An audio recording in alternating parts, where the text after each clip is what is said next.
ഞാൻ ഡൗട്ട് ചോദിച്ചോട്ടെ, ഇപ്പോൾ നമ്മുടെയൊക്കെ ചെറുപ്പത്തിൽ നമ്മൾ വട്ട് കളിച്ച് മറ്റേ മച്ചിങ്ങയൊക്കെ, ഇപ്പോഴത്തെ പിള്ളേർക്ക് അതില്ല. അവർ കുറച്ചും കൂടെ സോഫ്റ്റ്വെയറിന് അഡിക്റ്റഡാണ്, മൊബൈലിന് അഡിക്റ്റഡാണ്. അഡിക്റ്റഡ് എന്നും പറയാൻ പറ്റില്ല, നമ്മൾ കൊണ്ട് ക്രിക്കറ്റ് കളിക്ക് അഡിക്റ്റഡ് ആയിരിക്കും. ഈ തലമുറയെ എത്തരത്തിലാണ് നോക്കി കാണുന്നത്? ഇപ്പം മകൻ പറഞ്ഞു 11 വയസ്സായ മകൻ 100K ഒന്നുമല്ല എന്ന് പറഞ്ഞു. എത്തരത്തിലാണ് നോക്കി എനിക്ക് കാണുന്നത്? 4 ആൺപിള്ളേരാണ്. എല്ലാവർക്കും അവരുടേതായ ന്യൂനതകളുണ്ട്, എല്ലാവർക്കും വീക്ക് പോയിൻറ്റ്സ് ഉണ്ട്. ഓരോരാളും വീക്കാണ്, അവർക്ക് അതിൻ്റെതായ സ്ട്രെങ്ത് ഉണ്ട്. ആ സ്ട്രെങ്ത്തിനെ നമ്മൾ കണ്ടെത്തിയിട്ട് അതിലേക്ക് കൊടുത്താൽ മാത്രമേ അവർ രക്ഷപ്പെടുള്ളൂ. കുട്ടികൾ ഒരിക്കലും മോശക്കാരല്ല, അവർ അഡിക്റ്റും അല്ല. നമ്മളൊക്കെ കളിച്ചതിൻ്റെ, ഞാൻ നിങ്ങളോട് ചോദിക്കട്ടെ, നിങ്ങൾ കോളേജിലും സ്കൂളിലും പറയുന്ന കളിച്ചതിൻ്റെ 10% ഇന്നത്തെ നിങ്ങൾ മക്കൾ കളിക്കുന്നുണ്ടോ? ഇല്ല. എന്തൊക്കെ പോക്കത്തരങ്ങൾ നിങ്ങൾ കളിച്ചിട്ടുണ്ട്, എന്തൊക്കെ പ്രശ്നങ്ങൾ ഉണ്ടാക്കിയിട്ടുണ്ട് നാട്ടിലും വീട്ടിലും അപ്പോഴത്തും. എങ്ങനെയൊക്കെ നമ്മൾ അവരെ കൂട്ടാൻ ശ്രമിച്ചിട്ടുണ്ടോ, എല്ലാവരും നമ്മൾ ചാടി മാറിയിരുന്നില്ലേ? അതെ അതെ. അതിൻ്റെ 10% ഇപ്പോഴത്തെ കുട്ടികൾ കളിക്കുന്നുണ്ടോ? ഇല്ലില്ല. അവിടെയാണ്. പക്ഷേ ഇപ്പോഴത്തെ ഒരു ചാലഞ്ച് എവിടെയാണെന്ന് പറഞ്ഞാൽ റീച്ച് കൂടുതലാണ്. അന്ന് നമ്മൾ എങ്ങനെ കളിച്ചാലും 8 വട്ടത്തിൽ നമ്മൾ കളിക്കുള്ളൂ, അതിനപ്പുറത്തേക്ക് നമ്മുടെ റീച്ചോ കണക്ഷനോ കോൺടാക്റ്റോ പോകുന്നില്ല. ഇന്ന് ഇവിടെ ഉള്ളൊരു കുട്ടിക്ക് ആരുമായിട്ട്, ഒരു ആഫ്രിക്കനായിട്ട് പോലും, ഒരു അമേരിക്കനായിട്ട് പോലും, ഒരു ഏത് മാഫിയ ആയിട്ടും അവന് കണക്ട് ചെയ്യാൻ പറ്റുന്ന രീതിയിൽ അവൻ ഓപ്പൺ ആണെന്നുള്ളതാണ്. ടെക്നോളജി വളർന്നു. ആ ഒരു ചാലഞ്ച് നേരിടുന്നുണ്ട്. അതിന് നമ്മൾ അവരെ ശാസിച്ചിട്ടോ അടിച്ചിട്ടോ മോണിറ്റർ ചെയ്തിട്ട് പോലും കാര്യമില്ല. ബി ഫ്രണ്ട്ലി വിത്ത് ദം. അവർക്ക് എന്താണ് കഴിവുള്ളത്? മുമ്പൊക്കെ പഠിച്ച MBBS എഞ്ചിനീയറിംഗ് ആയാലാണ് നമുക്ക് ജോലി കിട്ടുള്ളൂ, ജോലിക്കാതെ ജീവിക്കാൻ പറ്റുള്ളൂ. അതാണ് നമ്മുടെ ഒരു കൺസെപ്റ്റ്. ഇന്ന് അതൊന്നുമില്ല.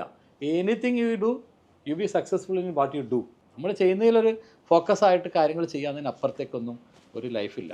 ജനങ്ങളുടെ മനസ്സിൽ ഇതൊക്കെ ഉണ്ടാക്കുന്ന ബിംബങ്ങളൊക്കെ ഒട്ടഞ്ഞ ഒരു സംഭവമായിരുന്നു കൊറോണ. കൊറോണയ്ക്ക് ശേഷം ഇത് വന്നപ്പോൾ ആൾക്കാരുടെ മനസ്സിൽ അതൊക്കെ മാറേണ്ട ഒരു സമയം കഴിഞ്ഞു. ടെക്നോളജിയിൽ ഇപ്പോഴത്തെ തലമുറയിൽ ടു ആൻ എക്സ്റ്റെൻറ്റ് എന്താ സംഭവിക്കുന്നത് പറഞ്ഞാൽ ഇതൊക്കെ മാറി. കുട്ടികളുടെ മനസ്സിലൊന്നും ഈ ജാതി മതം ഇതൊന്നുമില്ല. അവരിതിനെക്കുറിച്ച് ബോധറേ അല്ല. അവർക്ക് ടെക്നോളജി വേണം, എന്തെങ്കിലുമൊക്കെ കാര്യങ്ങൾ ചെയ്യണം, ആ ഒരു മൈൻഡ് സെറ്റാണ് അവർക്ക്. അതല്ലാണ്ട് വേറെ എന്തിലേക്ക് പിന്നെ അവരെ തിരിഞ്ഞു പോകുന്നതിൻ്റെ എനിക്ക് തോന്നിയ ഏറ്റവും ഡേഞ്ചറസ് ആയിട്ടുള്ള ഒരു ഫിനോമിന എന്ന് പറഞ്ഞാൽ ഡ്രഗ്സാണ്. അതാണ് നമ്മൾ ഏറ്റവും കൂടുതൽ സൂക്ഷിക്കേണ്ടത്. അതിൽ നിന്ന് എങ്ങനെയാണ് ഇവരെ രക്ഷപ്പെടുത്തുക എന്നുള്ളതാണ് നമ്മൾ ആകെപ്പാട് ആലോചിക്കുന്നത്. അതിനൊരു ഒരു ഒരു ഒരു നിയന്ത്രണം നമ്മൾ വരുത്തിയാൽ കുട്ടികൾ വേറെ എവിടെയും പോകില്ല. Everything happens due to the influence of. ജീവിതം പഠിപ്പിച്ച ഏറ്റവും വലിയ പാഠം എന്താ? 2 കാര്യങ്ങൾ വളരെ ഇമ്പോർട്ടൻ്റ് ആയിട്ട് പഠിച്ചു. ഒന്ന്, എനിക്കൊരു വലിയൊരു സെറ്റ് ബാക്ക് ഉണ്ടായ സമയത്ത് ഞാൻ 3-4 മാസം ബെഡ് റിഡണായി, വീട്ടിൽ കിടക്കേണ്ടി വന്നു. എന്ത് പറ്റി? എനിക്കൊരു സർജറി ഉണ്ട്. അന്ന് ഞാൻ പഠിച്ച വലിയൊരു പാഠം, ഈ ലോകം നമ്മളെ ചുമലിലല്ല. അന്ന് വരെ 24 മണിക്കൂറും വർക്ക് കഴിഞ്ഞു. കമ്പനിയിൽ 24 മണിക്കൂറും ഞാൻ വേണം, ഓരോ ആളുടെ കാര്യത്തിൽ ഞാൻ ശ്രദ്ധിക്കണം. ഇത് 4 മാസം വന്നപ്പോഴും ഞാൻ തിരിച്ചു വന്നപ്പോഴും ഒന്നും സംഭവിച്ചില്ല. എൻ്റെ കമ്പനി ഓടുന്നുണ്ട്, എല്ലാം നന്നായിട്ട് പോയി. അതിനർത്ഥം ഞാനില്ലെങ്കിലും സൂര്യൻ നിൽക്കും, മഴ പെയ്യും, ചന്ദ്രൻ ആ നല്ല ഭംഗിയിൽ തന്നെ ഉണ്ടാവും, ഞാൻ പോകുന്നേ ഉള്ളൂ. ആ തിരിച്ചറിവ് എനിക്ക് വല്ലാണ്ട്, നമ്മൾ ടൈം നമ്മൾ കളയരുത്. നമ്മളെ ഫാമിലിക്ക് വേണ്ടി, കുട്ടികൾക്ക് വേണ്ടി, ഫ്രണ്ട്സിന് വേണ്ടി നമ്മുടെ ഒരു ഓൺ ടൈമുണ്ട്. മനുഷ്യന് 4 തരത്തിലുള്ള ഫേസിൽ ടൈം എന്ന് പറയുന്നത് ഒരു പേഴ്സണൽ ലൈഫിന് വളരെ ഇമ്പോർട്ടൻ്റ് ആണ്. അതിന് നമ്മൾ സമയം കണ്ടെത്തിയേ പറ്റുള്ളൂ. അതിന് സമയം കണ്ടെത്താതെ ഓടിച്ചാടി 24 മണിക്കൂറും പണിയെടുത്ത് മറ്റുള്ളവർക്കും എല്ലാത്തിനും വേണ്ടി നിന്നാൽ സാമൂഹ്യ പ്രവർത്തനം ഒരിക്കലും നമ്മൾ മറന്നുകൊണ്ടാവരുത്.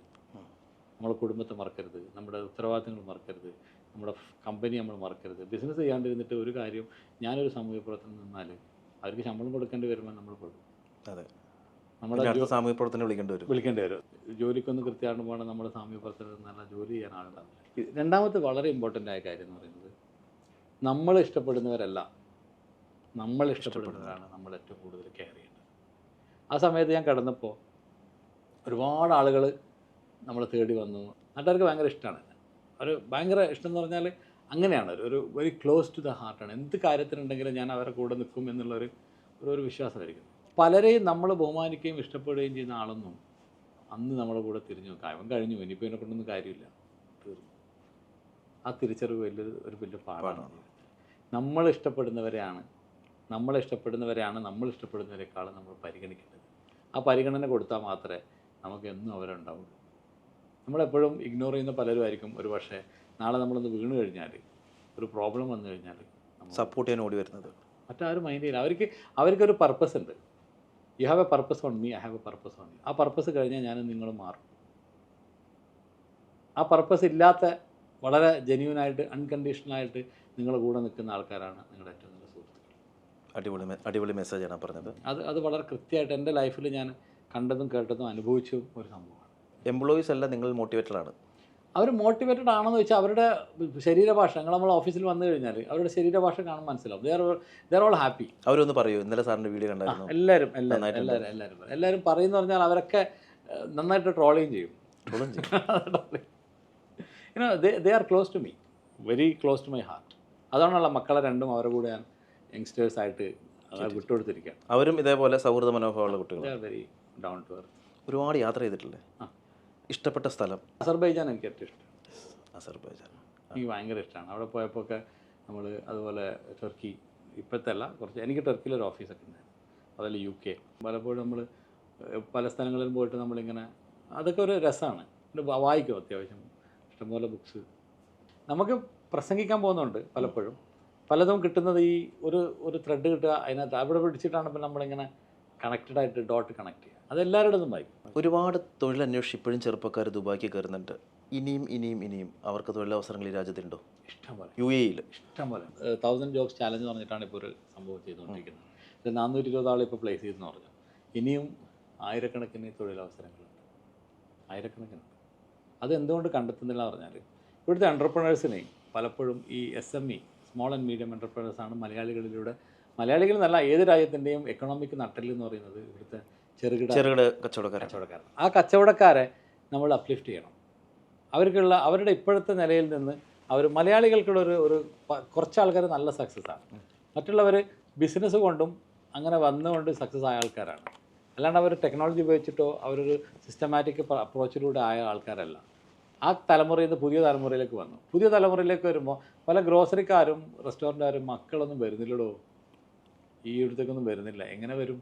അവരുടെ കാഴ്ചപ്പാടിലുള്ള ഒരു ബിസിനസ് അല്ല നിങ്ങൾ ചെയ്യുന്നത്. അപ്പോൾ പുതിയ ടെക്നോളജീനെ നമ്മൾ അഡോപ്റ്റ് ചെയ്യാൻ പഠിക്കണം. അപ്പോൾ അവർ വരും. അപ്പോൾ സ്വാഭാവികമായിട്ടും അവർ കാണുന്ന ഒരു റെസ്റ്റോറൻറ്റ് എന്ന് പറയുന്നത് ആ ഹൈഫൈയിൽ ആപ്ലിക്കേഷനും മൊബൈൽ ആപ്പൊക്കെ വെച്ചിട്ടുള്ള ഒരു സംഭവമായിരിക്കും. നമ്മൾ സാധാരണ ഏറ്റവും ലോ ലെവലിലായിരിക്കും. പൈസ ഉണ്ടാകുന്നത് മാത്രമല്ല, അവരുടെ ഒരു കാഴ്ചപ്പാടിനനുസരിച്ചിട്ട് നമ്മൾ മാറാൻ നമ്മൾ ശ്രമം നടക്കണം. അവൻ വരണമെങ്കിൽ അവൻ അട്രാക്റ്റ് ചെയ്യണം. അവൻ അട്രാക്റ്റ് ചെയ്യുന്ന സാധനങ്ങൾ എടുത്തുണ്ടാവണം, അല്ലെങ്കിൽ അവൻ വരുമോ? നിങ്ങളൊരു TV ഷോ ചെയ്യുമ്പോഴും ഒരു ചാനൽ ചെയ്യുമ്പോഴും ആൾക്കാർക്ക് അട്രാക്റ്റ് ചെയ്യുന്ന സാധനം ഇല്ലെങ്കിൽ അവൻ പോരില്ല. ഇതേപോലെ തന്നെയാണ് മക്കളും. അവർക്ക് അട്രാക്റ്റ് ചെയ്യുന്ന സാധനങ്ങളിലേക്ക് നിങ്ങൾ എത്തിക്കണം. പുതിയ ടെക്നോളജി കാര്യങ്ങൾ. ഇവിടെയാണ് ഞങ്ങളുടെ ഒരു വലിയൊരു കോൺട്രിബ്യൂഷൻ ടുവേർഡ്സ് SME സെഗ്മെൻറ്റ്. 1000-ലധികം SME-ലുള്ള MalayaliBusiness.com എന്ന് പറഞ്ഞിട്ടൊരു പോർട്ടൽ നമ്മൾ റൺ ചെയ്യും. അതിനകത്ത് എല്ലാ മാസത്തിലും നമ്മൾ പുതിയ ഈവൻറ്റ്സ് ഒക്കെ കൊണ്ടുവരും. കോർപ്പറേറ്റ് ടാക്സ് വരുമ്പോൾ അതിനെക്കുറിച്ചുള്ള ഈവൻറ്റ്, അവിടെ കുറേ ആൾക്കാരെ, പിന്നെ ടെക്നോളജിയിലുള്ള AI-ൻ്റെ ഇംപ്ലിമെൻറ്റേഷനെ കുറിച്ച്, ഡിജിറ്റൽ മാർക്കറ്റിങ്ങിനെ കുറിച്ച്, ഇതൊക്കെയാണ് നമ്മളുടെ ഒരു ട്രംപ് എന്ന് പറയുന്നത്. ആൾക്കാരുടെ ഇടയിൽ എപ്പോഴും ഇങ്ങനെ നിറഞ്ഞു നിൽക്കുക. ഒരുപാട് ആൾക്കാർക്ക് end of the day they should feel that അയാളെ കൊണ്ട് നമുക്ക് എന്തെങ്കിലുമൊക്കെ ഒരു ഉപകാരം ഉണ്ടായിട്ടുണ്ടെന്ന് പറഞ്ഞാൽ അന്ന് രാത്രി ഉറങ്ങാൻ പറ്റിയ അതാണ് എൻ്റെ സക്സസ്. തീർച്ചയായും അവിടെയാണ് സക്സസ് എന്ന് പറയുന്ന ഒരു സാധനത്തിന് നമ്മൾ ഡിഫൈൻ ചെയ്യുന്നത്. Money will bring a lot of things. Money will bring also നമുക്ക് സക്സസ് മണി കൊണ്ടുവരും. അതിന് മാറ്റി നിർത്താൻ പറ്റില്ല. കാശില്ലെങ്കിൽ ഒന്നും നടക്കില്ല. End of the day money makes huge. നമ്മൾ പറയുന്ന ഫിലോസഫിക്ക് അവിടെ മാറ്റി നിർത്തിക്കോട്ടെ. ഇത്ര കാലം നിൽക്കും. നിങ്ങളൊരു ഗേൾ ഫ്രണ്ട്, നിങ്ങൾ ഏറ്റവും കൂടുതൽ സ്നേഹിക്കുന്ന പെൺകുട്ടി, നിങ്ങൾ 2 മാസം പൈസയില്ല, അവൾക്ക് ചിലവിന് കൊടുക്കാനില്ല, അവളൊന്ന് പറയുന്ന ഒന്ന് സാധനം വാങ്ങിക്കൊടുത്തില്ലെങ്കിൽ സ്വാഭാവികമായിട്ട് അവൾ ആലോചിക്കും. അവർ നിങ്ങളെ വിട്ടിട്ട് പോകുന്നതല്ല, അവർ ആലോചിക്കും, what is my life, what is my future. ഉറപ്പായിട്ടും